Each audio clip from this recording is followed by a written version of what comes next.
Today we're talking to a £6 million turnover coffee, brunch and lifestyle business called Bear.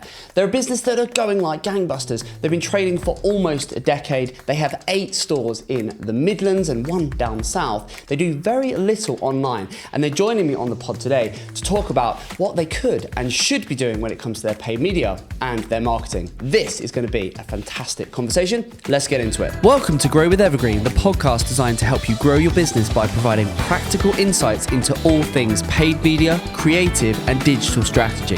Every episode we help home, garden and lifestyle brands with their growth challenges by delving into their business, dissecting what they're doing and defining a digital growth strategy they can take and deploy into their business. Let's get into it. Right, welcome back, beautiful people. I hope you're all doing well. I have another in-person pod for you today. Delighted to be joined by Craig, who I'll be bringing in very shortly. We're talking coffee, Darren, which is one of our favourite topics. I've just had one. There you go. You're all caffeined up? I am, yeah. Good stuff.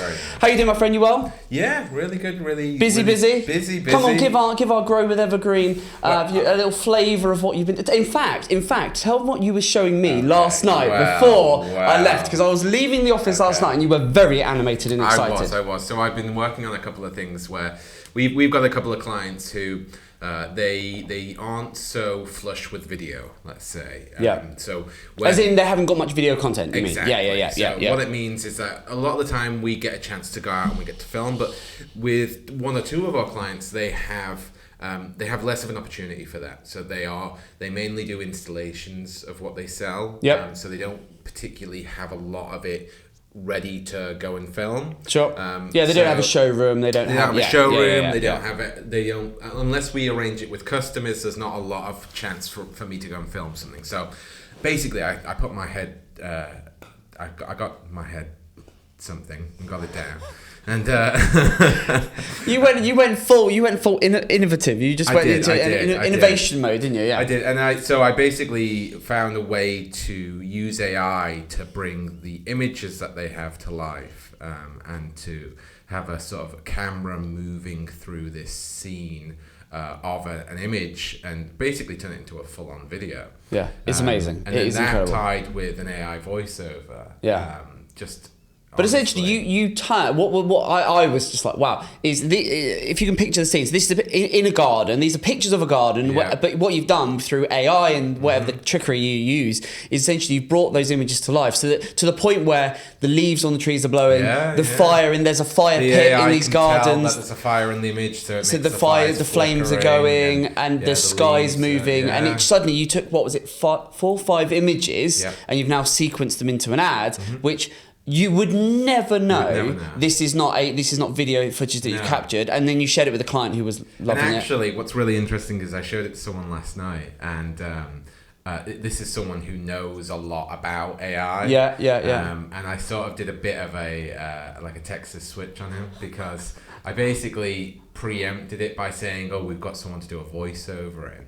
Yeah. He immediately sort of had his reservations, and he hadn't even watched it, and he was like, "I don't believe you." Yeah. But what he wasn't expecting was there to be another element of AI. Sure. So he didn't realise the video, and because he was so focused. So I sort of had to disarm. Love that. Amazing. His detective mode. Do you know what we might have to can we put an overlay of that on? Could we do that? Could we do that on the recording? Post edit. There you go. For you or Archie, you can do that. But it was amazing. I was very impressed as I was like, blimey. I think my parting comment was, "You're a dangerous man." So I left the office. I was like, "This is dangerous. This is quite scary." Anyway, right, but yeah, amazing. I'll bring Craig in just a second. So we're talking coffee today. The brand we've got on is Bear. The website is bemorebear.co. And this is a fantastic business. Now, I know you're not about to bring the guest in before we do our favourite segment. Well, I was going to. No, I'm not going to. I couldn't possibly. Yeah, well, so Craig, have you, you might be able to help me with this. So we have, I'll bring you in just a second, but we have a segment called Paid Media Mysteries. Yep. And so every week, Darren challenges me with a paid media mystery, which I, for the most part, get wrong. I've got a couple right so far. And you've got some very hard ones right. Come on then, hit us with it, and then we'll see, and then Craig and I'll get into our coffee conversation.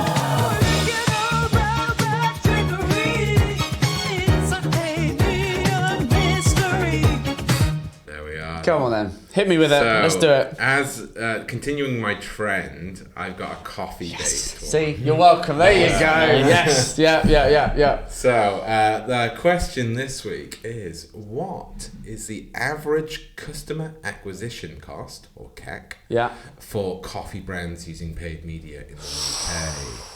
Oh, that's good. Okay. So I'm interested because I've got a number in mind. I just want to know the answer. What do you think it is? So from when we were doing some testing early on, post-COVID, I was under the impression that £9 cost per acquisition was good. Okay. Anyone getting £9 was winning. Anyone doing £10 was okay. But usually it was around £15. Unless you're doing a big discount, which ultimately it's lifetime value would be impacted. So read the question again. I just want to make sure I've understood it properly. What's the average customer acquisition cost for coffee brands using paid media in the UK? The average customer acquisition costs. So this is from Meta and Google. Okay. The average customer acquisition cost. I think it's quite a bit higher than what you've just said. On average, I think I'm going to go higher. I'm going to go double what you said. I think it's £18 on average. Okay. So you are pretty much spot on. There you go. Because the average, it's a bit of a range. Okay. Between 15 and 30. Okay. Wow. Okay. So, okay. Not quite spot on then. Well, but I'm in there. I'm in the middle of it. Say that's spot on. Yeah. 18. Yeah, I would have said it. I would sort of 18 to 20 would. Yeah, I would sort of say because if you think on average. On average, Of course, when we've worked in this space, it's a bit lower. But but yeah, I think on average. Yeah. Okay, that makes sense. And then what's interesting is it does also state that. Subscription-based coffee brands tend to have a higher. Of course. Yeah. Because the LTV on that's going to be 6-8 months, whatever on average. Exactly. And then if you look at that, it'd be good to talk about that because even though we're not doing it, like there's theories in my brain around e-commerce. I'm struggling to connect some of the dots of people that are doing it and how are they making it work? It's not making you any money. I can't see it. What are the metrics looking like? We can absolutely talk about it. But there you go. That was a good one. There you go. I kind of feel like I got a half point. I get a kind of half get. I was in the range. Do you think? He's too kind. Right. Okay. Anyway. Right. So I'll tell you what. Before we get into the challenges, Craig, just give us the sort of top down, the business, Bear. Over to you, my friend. Tell us more. Yep. So I'm Craig, co-founder of Bear. Michael is here with me, but Michael's definitely. He shied away, hasn't he? He saw the setup and he thought, hang about, no. He came out and said, you guys talking about paid media and marketing, mate, I'm out of here. Yeah. So he's sitting outside, but we're on our way down south to our most southern store. But yeah, my name's Craig, co-founder of Bear, started in 2016, couple of flat whites, 2 best buds in my dad's shed, and we're on a little coffee machine exploring the market, and with really gratefully and I think we've grown. I believe we've grown something that we're super proud of. We've got 130 people, 6 million in revenue, 8 stores, and we're investing in high streets where people tend to not invest, and we're making something of it, and it's a slog, but we're super proud. I love it. And do you know what? We were talking for a good half an hour before we came on because we just got so engrossed in the conversation. It was fantastic. And then I sort of was like, we need to actually just start recording the podcast. For a moment, I was like, oh, have I actually forgotten to start recording? A little bit of that. I love the story. So I want to, before we get into the challenge, actually, I want to just for the audience listening, because there'll be people, particularly if you're in the sort of the middle swathe of the country, that will know Bear, and maybe some of your customers or guests, as you call them, which I love, which we're going to come on to. But just give us a little bit of that heritage. So 2016 started. You've got 8 stores now. Just paint us a picture of that journey. Yeah. How did it? Expand on that a little bit. So I was like, I'll go all the way back to I did a university degree. Michael's my best friend from school. We used to go snowboarding together. We grew up together. We did adventurous stuff together. We were the ones that took risk. We went our separate paths. I went to uni, did a music industry degree in High Wycombe, and I generally thought I was going to be a rock star. I loved it. I loved playing live. I wasn't the songwriter. Same. I wasn't the. Did you? Wicked. Yeah. See, like, and this it generally is the heart of. There's an element of this that is the heart of how Bear formulated, and I was in the background doing my music industry management bit, but I wasn't the lead singer. I wasn't writing. I was playing bass, 4 strings. I can deal with that. I played one of them, which most bass players probably play 1 string of the 4, right? There's some bass players out there that play it properly. Yeah, they do say, and I'll sort of try not to offend here, but they say a lot of bass players are just failed guitarists. Yeah, like I'd argue that I was maybe a failed bass player. But anyway, nice. like we so I generally thought we were going to make it. We had records in HMV on Oxford Street. We were in Kerrang. We were on tour. Like we had what felt like success, but it wasn't success in the grand scheme of things. But it was thoroughly enjoyable. At some point, when that ended, I felt like I lost a big part of me. I remember that day I had my haircut the other day, and I was talking to one of my friends who was part of that journey, and I remember that feeling when it stopped. Yeah. And I thought, I need to do something where I'm a bit more. I feel like I'm in more of a lead singer position of the situation. Okay. And I started exploring coffee. I said about getting a little machine in my dad's shed because we were drinking coffee, and I wanted to just explore it. But that wasn't the beginning. I finished with the band. I just thought, what am I doing? Booked a flight, went to Australia. Some of my friends lived over there. Yeah. Spent time traveling Asia, Australia. Came home. Yeah.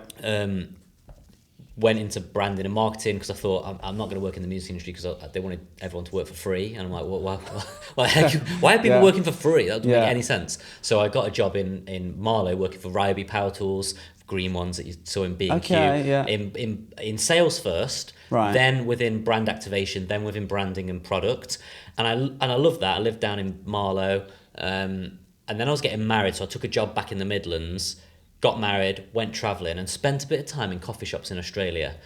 And it's then when I just noticed something. I noticed the fact that this couple had opened a coffee shop and they'd fitted it out themselves, and the community loved it. Yeah. I noticed another one in Sunshine Coast that I always talk about, which is called, I think it was called Vandy's or Vardy's. It was an old car garage.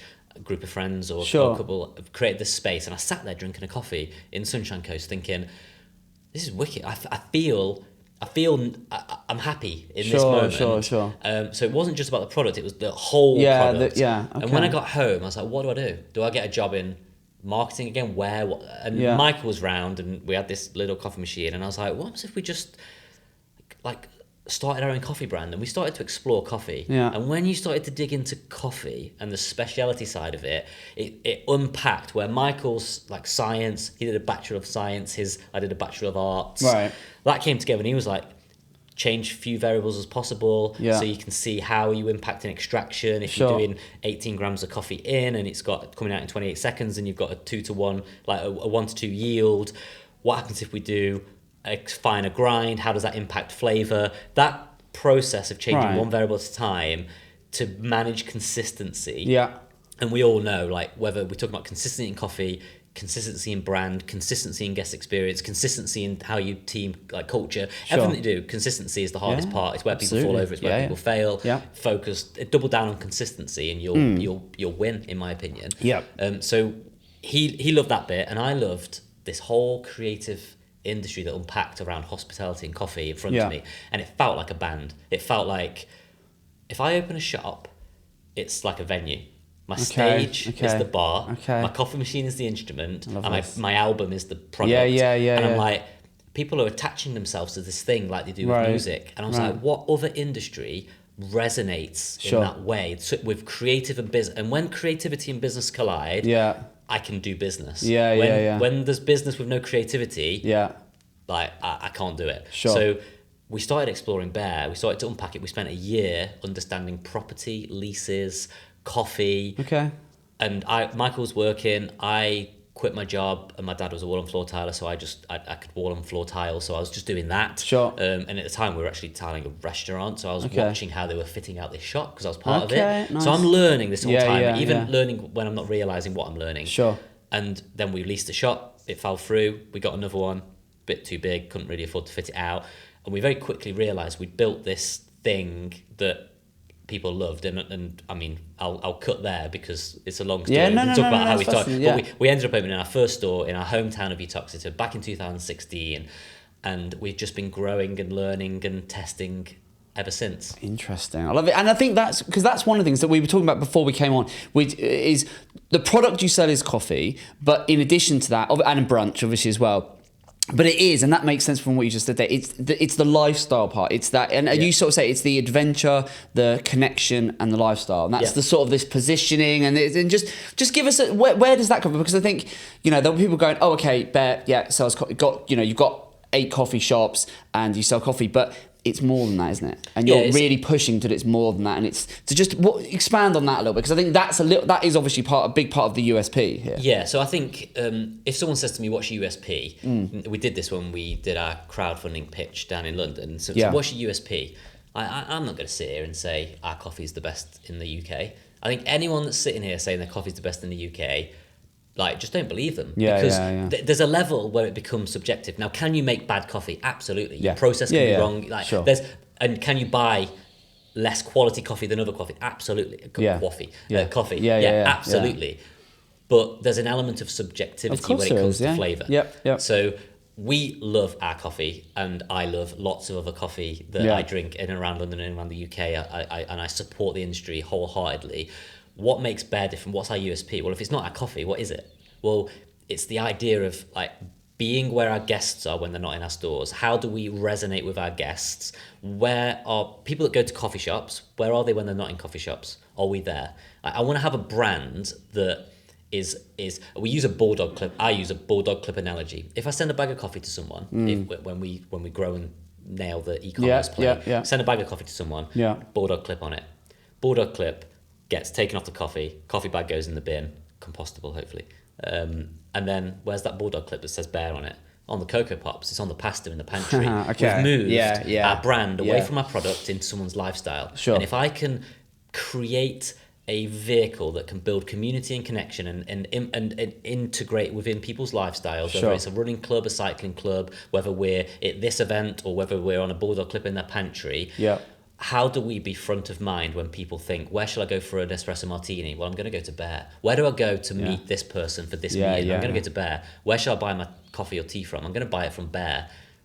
Oh, when I go to Smith Partnership, my solicitor, there's other solicitors out there, they have Bear. Why are people trusting this brand? And once you build that trust, what can we be in the future? And my global vision of Bear is why I want to build a brand that can have genuinely positive impact, whether it's job creation, bringing great buildings to life on high streets, or whether one day it's having a coffee plantation that only exists so that we can create jobs in communities in coffee origin continents. But I'm saying this very naively because I don't know. Sure. But I heard someone tell me once that if you put the biggest challenge to putting a coffee plantation in a certain area is getting water to that location. Yeah. So my brain went to, well, if we put a coffee plantation there, we have to get water there. If we get water there, we've changed a community's life. Sure. Because water is that important. It's life, and it's the most expensive part. So I'm like, can I turn Bear long term, because we've got to be sensible in what we're building, into something that is a vehicle that can bring people together to have positive impact in whatever way possible? And scale it back a bit. Someone works in a coffee shop. Yeah. They're going to build confidence. They're going to be able to have conversations with people spontaneously, which is a skill that I think is lost a little bit in generations. Yeah. So how do we build people's confidence so that when they move on from Bear, they can be successful in whatever they do next? How can we build people through them giving value to us by being present in our business and giving their all in that in the hospitality at that point in time, but we build them into where they're going next. Love this. Yeah. So that is right. So I want to get into some of the marketing challenges and some of the things, because there's a lot for us to literally start to unpack. But before I do, one question: of the journey that you've been on so far, which is almost a decade, what would you say has been the biggest challenge that you guys have overcome so far? So we'll say one, then we'll move on and we'll pick on number two. So COVID, biggest challenge. No one knew that was coming. Yeah. We got to 5 stores just before COVID. COVID happened, and it's been we've been treading, not treading water, but almost trying not to sink. Ever since, and the whole industry has probably the whole. It was a very, very challenging time. But so park that, because that's a challenge that affected everyone. Yeah. The other challenge is having so much ambition to do so much that is probably bigger than you are. You're trying to run before you walk. Yeah. So you've got to temper that in a way, but not lose it. Yeah. and one of my frustrations sometimes has been not necessarily having the resource to do what I want to do. Okay. Yeah. Which I think has its pros and cons. I can't do what I want to do, but actually it's healthy to run on fumes sometimes because you can realise the value in something. Whereas if you've got all of the money to do whatever you want, do you ever know what the value behind something truly is? I don't know. No, I get that. Okay, interesting. Because so I always like to sort of ask that question because I think it's really interesting.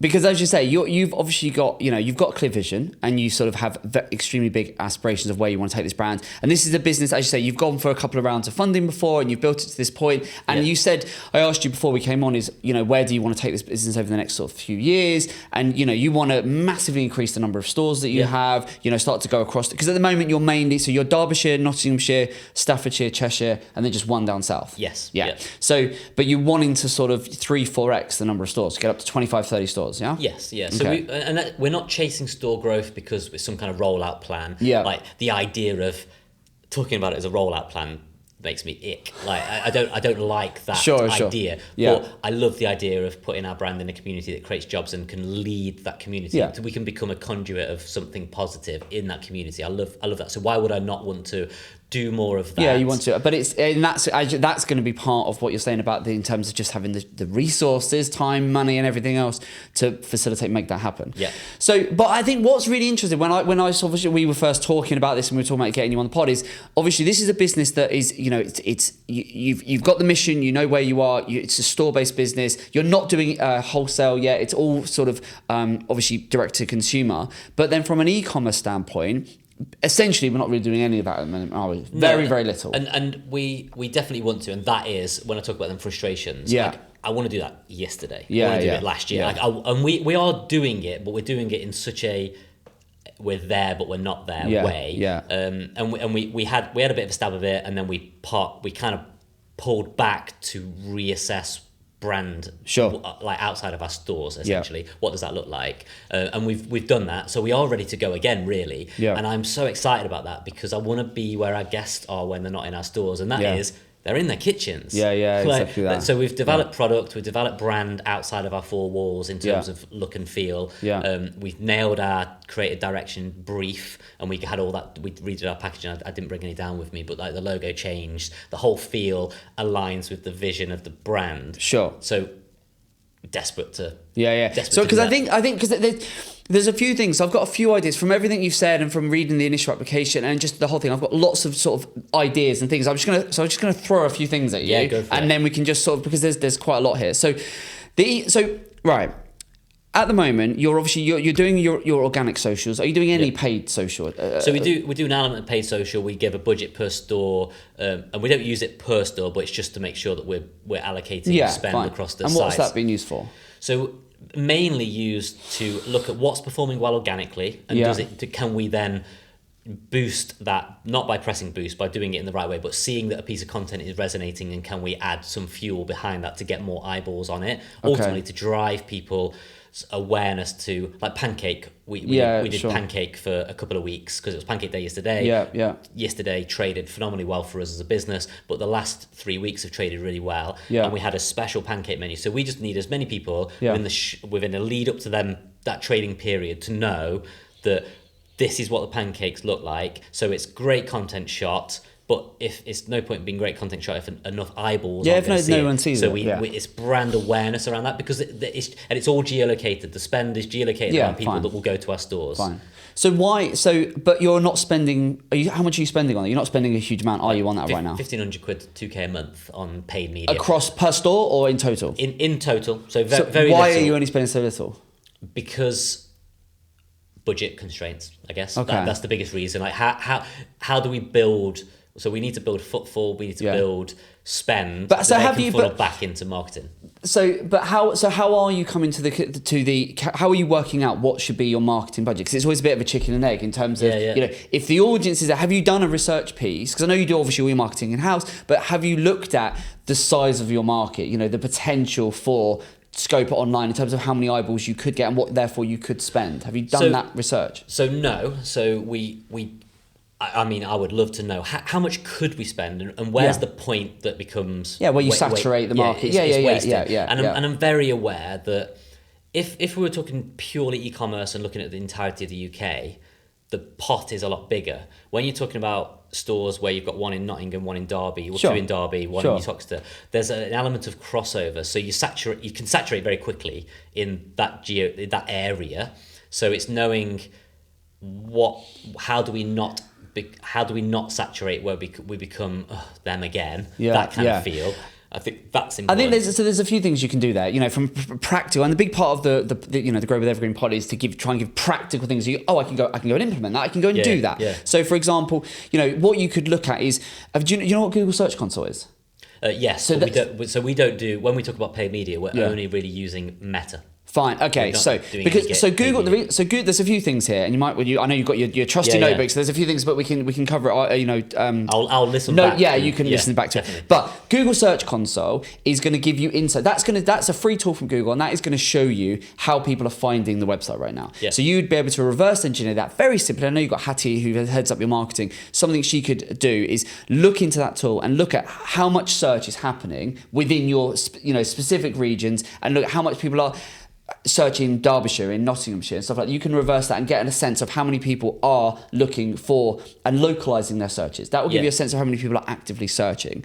But then if all you're doing is Meta, you've kind of got two sides to from an ad perspective. There are two sides of the coin. You've got paid search, paid social. So you're doing paid social right now. That Meta, amazing, and you can go in and look at your audience and size and apply all of those targeting and the geo targeting and so on to get a sense of the size of the market.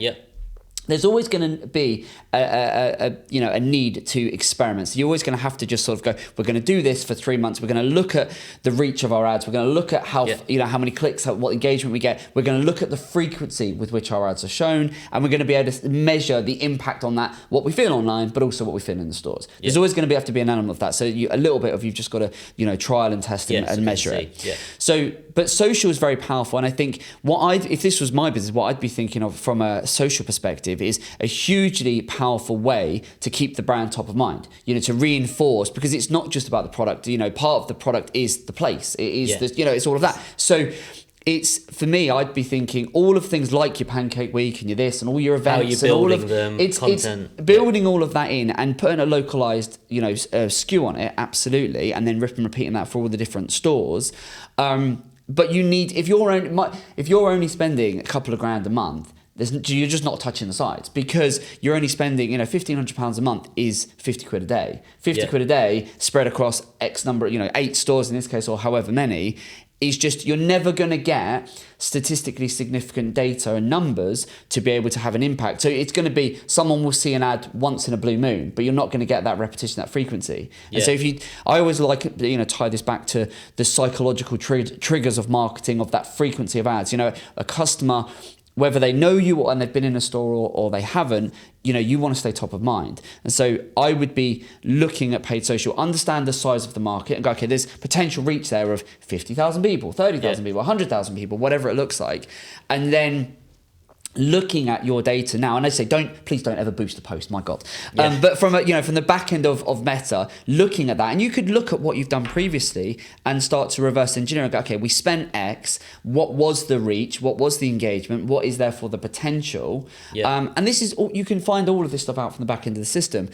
And then because then you can almost model it. If you can say, well, look, we ran this and we spent £1,500 and we got this amount of engagement.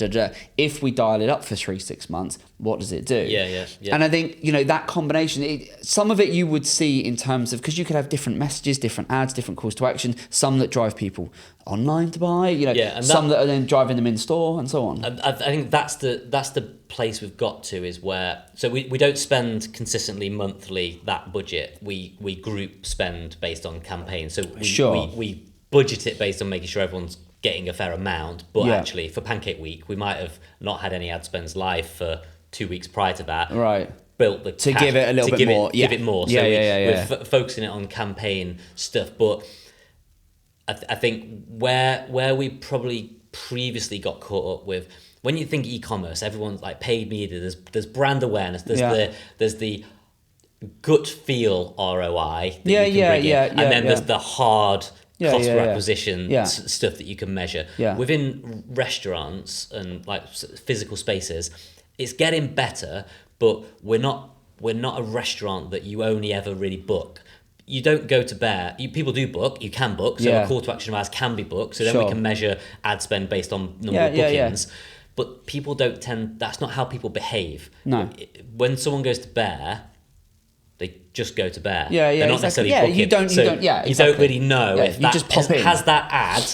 Develop that guest. But that's where you're, and I totally get it. And it's true for a lot of our clients and a lot of people who have on the pod is when it's this sort of business, it's you're not going to be able to directly go, I can put £1 in. Oh, and I saw I got £3 back out. That's great, that works. And you're not going to be able to do it. That the reality of it is because you've got to get comfortable with not. Exactly, right? And there's that classic old marketing saying from the 40s or 50s, which is like, 50% of my marketing works. I just don't know which, half of it works, half of it doesn't. I just don't know which half. Yeah. And there's an element of that is going to be ring true for you. So this, you're going to have to, or what you could do is look at it over a period of time. So I would be looking at this and go, we're going to do this, increase this over a 3 or 6 month period, invest in, and we're going to see what we feel in terms of the revenue. With all other things equal, the stores are there, we're doing this, we're doing that, but we're going to dial up. And what you could do with this is you could dial it up for a couple, 2 of the stores, so that you just put a concerted effort into. So you could do a bit of a comparison. You go, well, we know the last couple of years, this store, in terms of revenue, in terms of footfall, in terms of sales, this, that, and the other,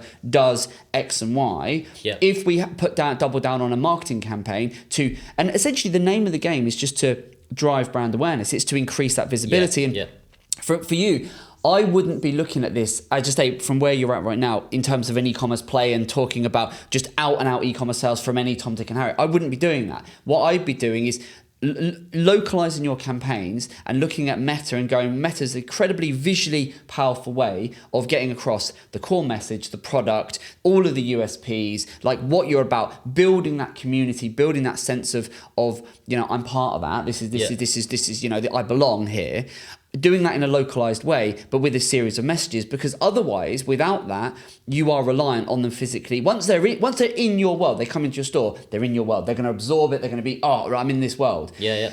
If you leverage online with a sequence of different messages, you could do that and reinforce it. And then you're going to have to see the correlation between, okay, we've done that, and now we're seeing that in the, but you'd only have to run that for probably 90 days, and I reckon you'd be able to quite easily correlate it. Before we go any further, are you enjoying today's episode? If so, you'll love our other show, Tea Talks. They're short, informal chats where the evergreen experts and I share actionable nuggets on all things paid media, creative, and digital strategy that we use daily when growing our clients' businesses. And best of all, much like this podcast, it's completely free. So if that sounds like something you'd be interested in, see the link in the description. Now, let's get back to it. Yeah. The other part of it... But you're not tracking it back to this many... This achieved this many bookings, where it's a softer... It's a softer ROI look over a longer period of time, 100%. Which is where we kind of got to in our heads, where we're spending this money. Let's create great, inspiring content that does them sequences of messages that shows what it's like to be in there. How do you place yourself in those experiences? But then but if you're only doing it organically, you're not getting that in front of more people. So you can pay the premium to get that in front of more people, and that is going to drive. Because I would just look at this on a per store basis, and I would go, right, over the next few months, typically we are forecasting, expecting. If we look at last year's data, we're expecting to see this amount of revenue, that amount of revenue. If we double down on this, because you do your research first, understand the size of the market, the potential is this. Right, we're now going to run the ads. We're going to see what's what, and we're going to look at the reach we can get and the clicks we can get and the foot we get, and we can see the correlation. We've had other guests on the pod that have done exactly this and then literally reported back to us and gone, I've seen a real uplift in footfall. In fact, Darren, we've literally done, I'm just thinking of one of our clients that literally last weekend. So this is it's a great example 100%. This is a really good example. And we know how successful it was. Amazing. So one of our clients, very different, they sell furniture, very different, right? This is a perfect illustration of exactly this point. They have a showroom, they have a whacking great warehouse, and they have a showroom all in the same place down in Wiltshire. And this last weekend just gone, they'd never done an in-store event, right? And they are all e-commerce. They're a different business model. They're all e-commerce. They've got a really beautiful showroom. We were like, why aren't you showcasing this to the world, right? Yeah. And they were like, we're e-commerce. We don't really do anything locally. So we ran localized Meta. We ran localized paid search. We ran we worked with them and they implemented it, but we worked with them to do a physical leaflet drop to 35,000 houses in the local sort of town. We did a series of posting, or we got their team to do a series of posting on local Facebook groups, and we really did a big localized campaign. And we did it over a 2-month period. So right from the turn of the year right up to the end of Feb, which is at the time recording, it's early March. And they ran it on payday weekend at the end of February, 3-day event, and they reported back on a couple of days ago on Monday that because we'd done this whole piece, is basically it was a roaring success, and they had more footfall, huge amount of footfall into the showroom, massive amount of increased visibility locally, and they'd also seen a big increase in e-commerce sales as well. Because and that was all very much targeted within a sort of a 10-15 mile radius of their showroom. We leveraged that omni-channel approach. As we said, right, we know you're doing e-commerce, but by doubling down with localized ads on this platform and localized ads on this platform, plus the organic stuff, organic posts. They sent like emails out every day for a week, pushing, we're going to do this event, come down, we're going to give you a glass of Prosecco. There's like we turned it into this whole thing, and they saw a massive upshift to the point where now, and because they'd never done it before, they'd never run an in-store event. And I think that's just an example to show when you combine the sort of the online channels with the offline stuff, because you're doing obviously a smashing job offline. You're getting people in the stores, people are coming into your world, they're loving it. Email performs phenomenally well for us. But that's an indicator then of what you could be doing paid, because again, you could take, are you taking your email and plugging that into your Meta and your search? So when it comes to the paid media at the moment, so we do that. We use Klaviyo, it plugs in, we can build audiences off the back of that, which we've got. We haven't, and it's on we did our funnel and started to look at, let's use paid media first as top of funnel, raising brand awareness, be front of mind. My question on that, to answer in a second, would be segmenting that between guests that are already ours that we want to nurture versus is there people within the communities around our stores that aren't aware of Bear, that haven't been, that we can segment away because their frequency of their ads might be retargeting structure. Higher. And then, it just... And driving them to our website so that we know, then we can do the retargeting, get their first party data to nurture them further around. It's quiz night on Thursday, guys. Exactly Come that. down. This is that's where we want to get to. So you've got those two pillars. So there's really two things that you're leveraging the paid social, the Meta a little bit, but I think there's so much more you could do there. Localized campaigns to leverage with a sequence of different messaging, but you're going to have to speculate more. And I get that the board or people that when you're calculating your marketing budget, there's always going to have to be an element you're going to have to speculate to accumulate. You're going to have to go, I need 10 grand, 50, I need to take that, put it over here and see the impact, and just roll it out across one store, see the impact, and then at some point you're going to have to just go, well, we've got to try it, we've got to test the water and trial it, do it for one store. If it works, then great, you've got a model there that you can rip and repeat. So I think that is, and then the other side of it is the paid search. The great thing with so like Google ads, Microsoft ads, stuff like YouTube ads, the great thing with that is the search intent.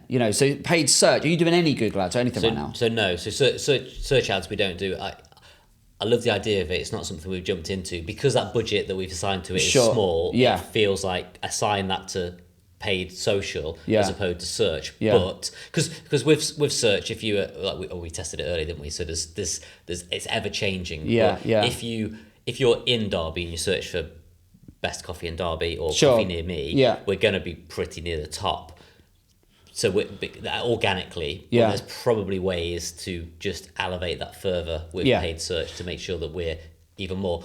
When it comes to cocktails as well, so one thing that in the notes I sent to you, like our biggest opportunity to grow revenue, because at lunchtime in a week and on a Saturday, you could drive double the amount of guests to our stores. There's no room. You can't sit them down. We're full. We can optimize, we can improve, we can turn tables faster, but ultimately we're full. What we're building, and we've been building it over the last 9 years, is we're day to night. We're coffee, brunch and cocktails. We take you from an espresso to an espresso martini. We're not late night. You're not 10 deep at the bar getting absolutely smashed. That's not what we're about. We're easy food, cocktails and beers. That revenue opportunity for us, you could come on a Saturday night at what would be, say, 8 o'clock. Let's assume that's our 12 o'clock peak in the daytime on a Saturday. We're not full. And we're full from 10:30 till 2. Say we're busy.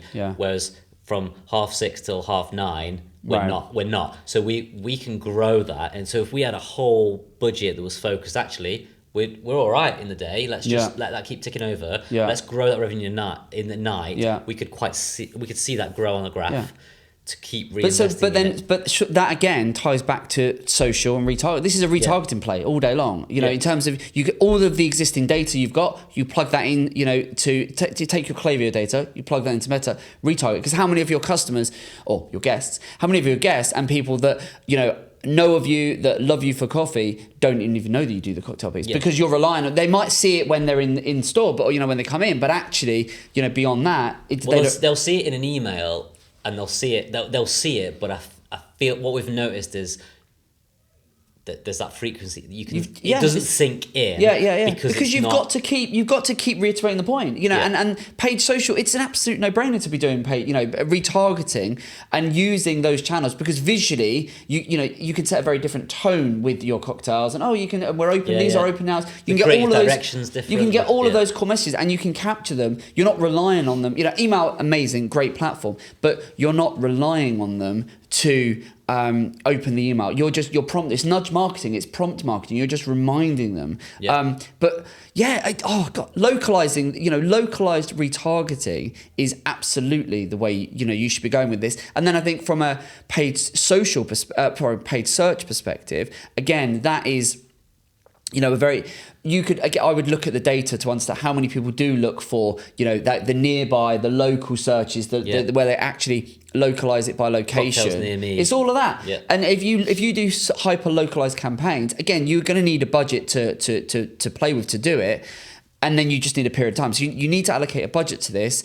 And then choose a location or multiple locations and then run it over a 60, 90, 180 day period and then just see the difference. See the difference in terms of online sales. But I would be making this the in-store, the physical people arriving and buying the product would be goal number one. And that's what you would tell Meta and you would tell Google, this is what we're looking for. And you could, in terms of your ability to track, you could set it up as, here's a code for this or this, that, and some way, some call to action where you can measure and track them. There's all sorts of ways you could do that. You just have to have a think about it. But again, if you're only localizing it, and it all ties into that brand awareness piece. Yeah. See, I would like to get to a point, and then don't quote me on this, and Hattie will be listening because we did a whole session on this kind of stuff, and it's good to talk about it because of the value that you guys can give. Is like even with paid media, if we're talking about reach and engagement, let's do the paid media and measure reach and engagement, because if we're saying we reach this many people and this is what our sales look like, if we can reach this many people, what would that impact have? And that's our measure of success, because good content would reach, paid media would increase the reach. Yeah, of course. Yeah. The engagement should, in my opinion, stay the same, because if it's good content, people will engage. If it's not good content, then people might not engage. And then there's a question on is the content right? Yeah. I think where it's more difficult compared to, say, an e-com brand, because if we were talking about our coffee at home, I could send you a whole load of coffee. We could set up a whole coffee station here. We could build a bit of a studio that feels like a kitchen. Sure. So we could shoot content from now until tomorrow morning. And make it sick. We've got our studios are our stores. Sure. We have to almost own that content piece, even by using freelancers and bring it to do video and photography and stuff, and the stuff you're talking about AI. Like we can do. We've got so much content. We've got to keep testing that content. But when ads, like Ad Manager, Facebook Ad Manager, is terrible. It's so slow and clunky, and it's such a terrible platform to do stuff in. It requires someone to just understand. And I think is that why you think you're not doing it? Because I guess that's the kind of, for me, it's like you're investing a very, very small proportion of your turnover into marketing, like tiny. I would argue too low. I'm not going to give the exact figure away, but I would argue it's too low. It'd be interesting to know, like Alex, FD, like this is the number it should be. Fine. You tell him the number.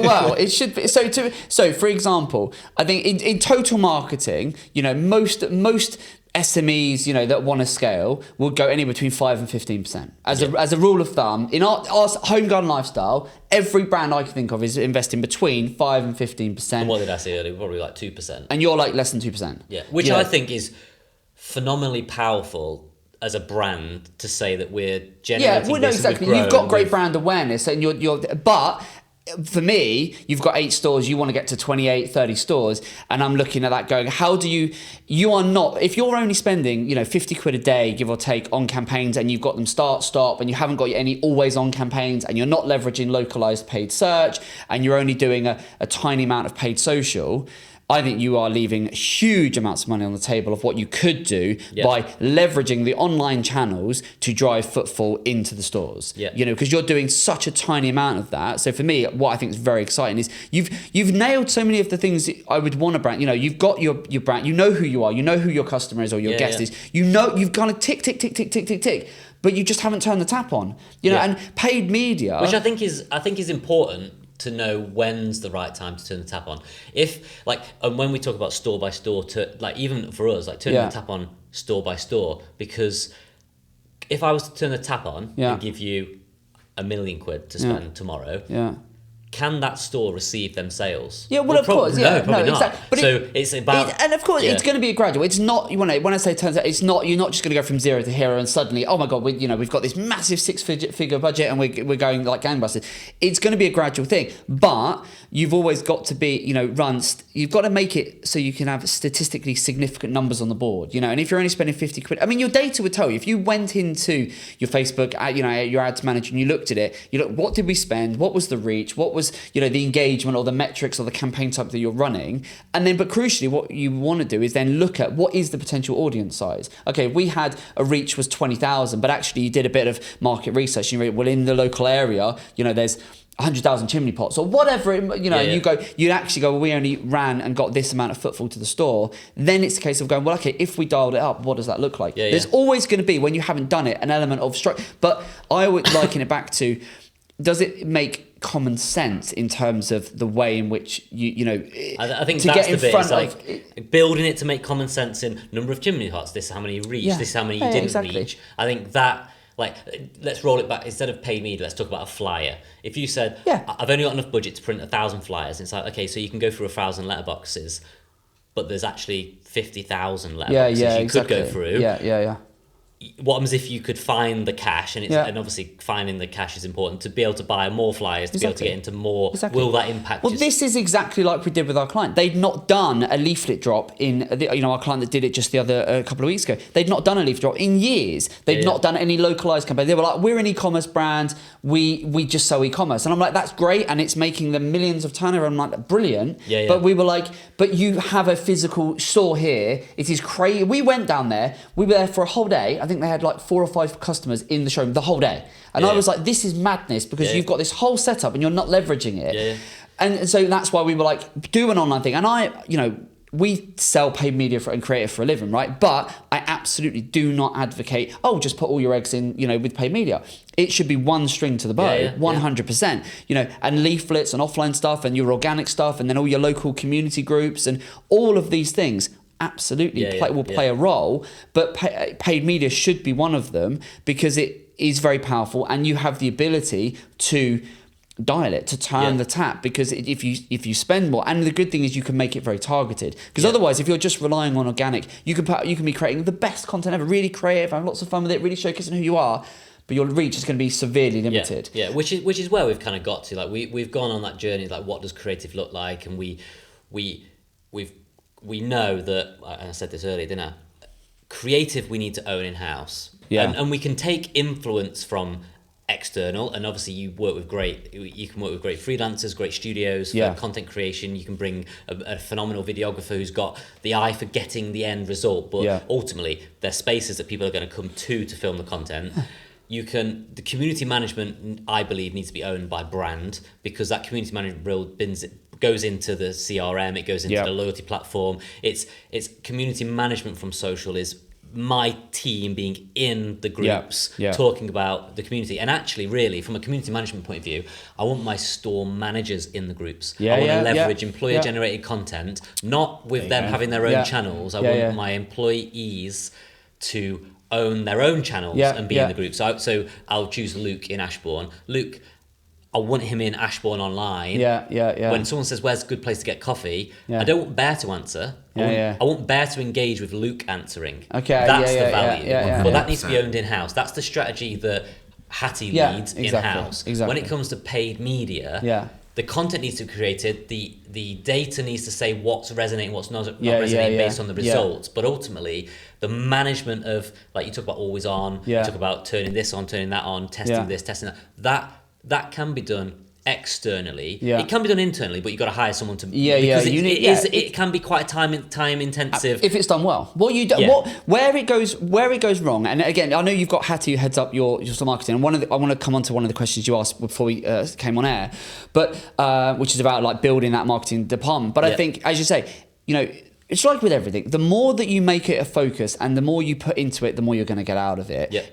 There's a reason that companies like Meta and Google are as prominent and everyone is using them. It works, and it can work incredibly well for businesses like yours where they are geographically tied, because you can put all of your focus on a set region and go, we just want to double down on this area. Does it mean you just do that? Absolutely not. Does it mean you have to do all the other things as well? But it is a very, very powerful and very effective way of focusing in on that audience, that target area.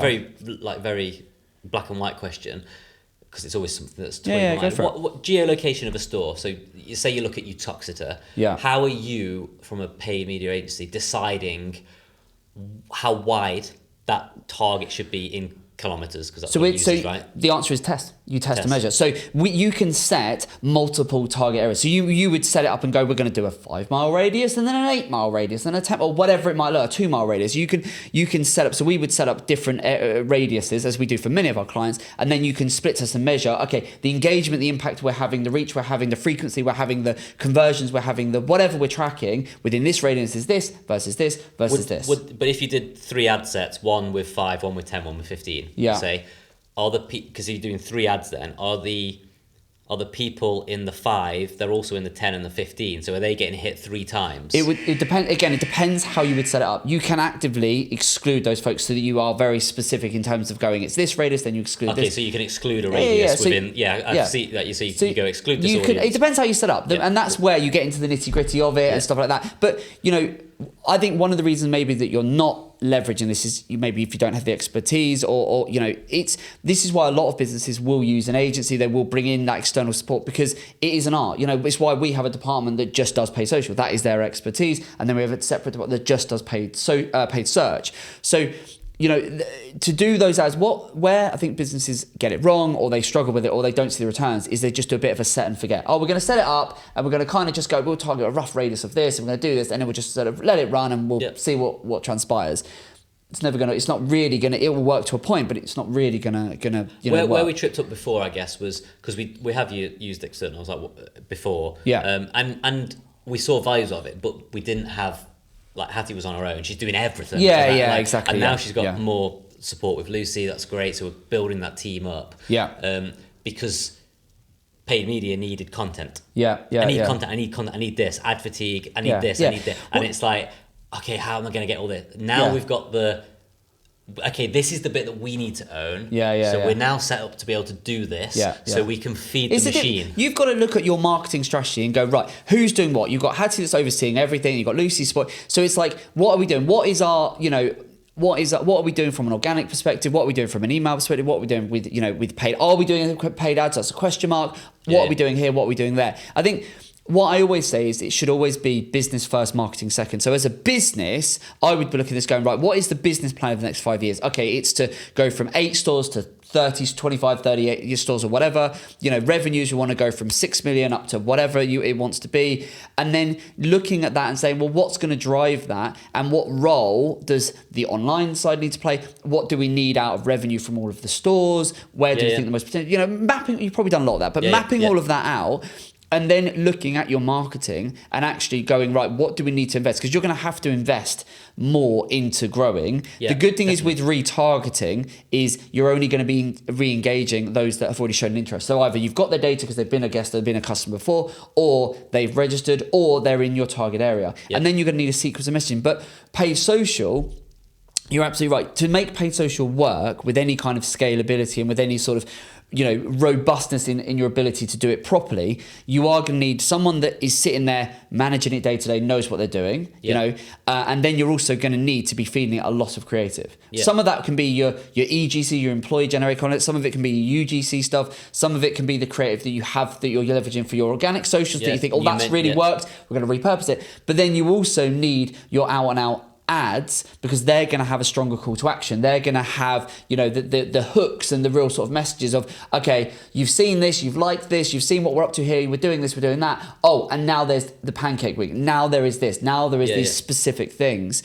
but that all needs managing, it all needs planning, it just needs a marketing calendar. You need to your marketing calendar should have a section in it which is paid media, and then we've got our always on stuff that we're running, that they're gonna be hit by, and then also they've got all these other sequence of messages. What's your always on stuff then? So if we're day to night, because I guess that one of it never used to be like this, did it? When in earlier social days, your feed was chronological. If I posted in the morning a coffee, you're seeing it in the morning. If I post a cocktail in the evening, you see it at night. If I post a coffee now, you might see it tomorrow night. So it's like that chronological approach to the feed isn't there. Whereas paid media forces, if I want to talk about coffee around this time, and I'm trying to change people's behavior so they know that our identity, our creative, the way that we shoot content in the day versus how we shoot content. Like I've got from a creative direction point of view, imagine like dawn till dusk. Sure. Our images and the style and edits of our shots change from dawn till dusk. But and so part of that you can do in terms of the actual scheduling of your ads, what you show at what times. You've got that. But then I would also say, does it really matter if a customer sees? Because not everyone is going to buy, particularly from social, because they're not actively looking, is going to buy or interact or engage in that moment. But it's a brand awareness piece to go, so did you know? Oh, did you know on a Thursday night we do this, or on a Friday we do this? And so does it matter if they're hitting them in the morning? Which I don't think so. It's just, I guess in this early stage, it's almost like, it's in an evening, I could be out, but I'm at home and I can see what Bear do. Or it's a Thursday night, I didn't realise Bear did this on Thursday night, because you just happen to be hitting with this. But it doesn't matter when they see that, does it? No, because really, they might go, that Thursday, I didn't have any plans for next week. So that doesn't, I don't really think that matters too much. If there is something that's very time sensitive and very specific, then you can obviously set that. But for the most part, I would see your always on ads is, what are the core messages that you want to get across with consistency that's not going to change? So you'd have coffee, your brunch, cocktails, literally that. Don't keep it simple. The kiss analogy, keep it simple, stupid. That's really what this needs to be about. So I think there's a massive play there in terms of your paid social and retarget. I think this is just a retargeting. We've had other episodes, other guests on the pod where it's just the key takeaway has been you are leaving a lot of money on the table by not coming up with a retargeting strategy that's going to combine your online and your offline efforts, leverage your Klaviyo list, plug your all of that into Meta, take all of those audiences and re-leverage them and repurpose them to just keep the brand top of mind. I think that is such a key play. I think the couple of other key things. So you mentioned like content strategy. So for content strategy, I think, and you already kind of do this, but one of the key things to think about is, as a brand, is thinking, what do you want to be famous for? That's what I always say is, as a brand, what do we want to be famous? But what can be, from an online perspective, what can you be famous for? As in, what can you rank for? What can you own the search results pages? So it's having a real think around what that needs to look like, and then implement that. And again, that's where Google Search Console can be super useful to see how people are searching, because a lot of your search will be brand. You can guarantee that. But outside of brand, how are you synonymous in people's minds in terms of what they're looking for? And when they're searching for outside of brand, when you're coming up, what are they searching for? What is in their mind that they think, I'm going to search for this, I'm going to look for that. Google Search Console would definitely help, give you some insights on that. Some things you would know, but there'll be some things you wouldn't know. It will also give you really good insights in terms of like the cocktails and the brunch. What are people searching for? How are people, and that will give you insights in terms of how you can better create content that would then serve into your ads. Even content on the site, like what does our like what's our landing page for cocktails? It's selling that later at Bear type Yeah. experience. Yeah, What does that yeah. look like? What does that landing page look like? Exactly How do we that. drive traffic to that page? And then I think from a couple of other things, just quickly. So one of the things we mentioned before, time has flown today, but it's been such a good conversation. I've loved it. But you've got all your stores, and one of the things we were talking about is how can you increase our visibility? Because a part of the brand play and the brand awareness piece and the authority is if someone searches for coffee or brunch or this, that, and the other, in your target areas, you want to own the SERPs, right? Yeah. So again, a really simple hack that you can take away and do is on your store pages, is just make sure, I've got one on the screen here, but on your store pages, make sure they reiterate what you do and where you do it. There's a really simple way. So SEO, people love to make SEO seem really super complicated and this, that, and the other, right? SEO can be boiled down for most businesses to either, if you have a physical premises or you operate within a set target radius, it's about reinforcing with your title tags, your heading tags, the content on your page, feeding into your emails, your socials. This is what we do, and this is where we do it. Really simple. If you're e-commerce, it's more a case of this is what we do, and this is who we do it for. So it's the what and where, or the what and who. For you, you could have a combination of both. But for your store pages, it's a case of saying this is what we do, and this is where we do it. So for example, if let's take one of your services. So if we use the Derby page, because we've spoken about that one. So we look at this. So the page title, which if anyone wanted to do this for your own website, if you go onto your website, click into one of your service pages, your product pages, in the top bar, which is the tab of the browser, you need to make sure that what does that say? Because that is the most important tag. What's that so for yours, it just says brand. It just says Bear Iron Gate. Yeah, which is the street. Right? So what does that tell Google? That doesn't tell Google anything. Okay, so interesting. What you need to do is this is what and this is where. So what would you? So knowing that we do coffee, brunch, and cocktails, and it's in Bear, Irongate, Derby. That's the address. What you've just said there is what it should be. So Bear, Irongate, Derby. So you first of all, Bear is for your service pages. Bear is not the most prominent thing because you're going to rank by default for your brand anyway. So you put brand, and Google reads text left to right. So put your Bear at the end. Okay. So the better way to optimize your page would be coffee, brunch, however, whatever your sort of that one coffee, line brunch, is. and cocktails at Bear, Derby. At Irongate, Bear. Irongate, Derby, and then I would have a little pipe, Bear. That is a much better optimized page. And then that's just the page title. But then from here, you've got Irongate, Derby, which is the location. But if we look at, so there's only one mention on this entire page of the word coffee, which is there. So it's halfway down the page. There'll probably be one mention only. You've got your view brunch menu. So you can see by just reinforce. I would also have maybe like a heading tag on the page as well, just to reinforce this is what we do. So we do coffee, we do brunch, we do cocktails. At Irongate in Derby. This is who we are. This is what we're about. Just doing that will because at the moment Google's looking at this page going, okay, it says it's all about Irongate. And then it's kind of, and then you've just got to scroll all of this text before it finds any reference to the word coffee. So it's little things like that. And they're good. And the things that we know. I didn't know about this, the way that Google read that page title and stuff, but like the amount of time, the fact there's not enough copy on there and it's not using keywords and like this just basic stuff, right? But why do you get to a position where you're not doing it?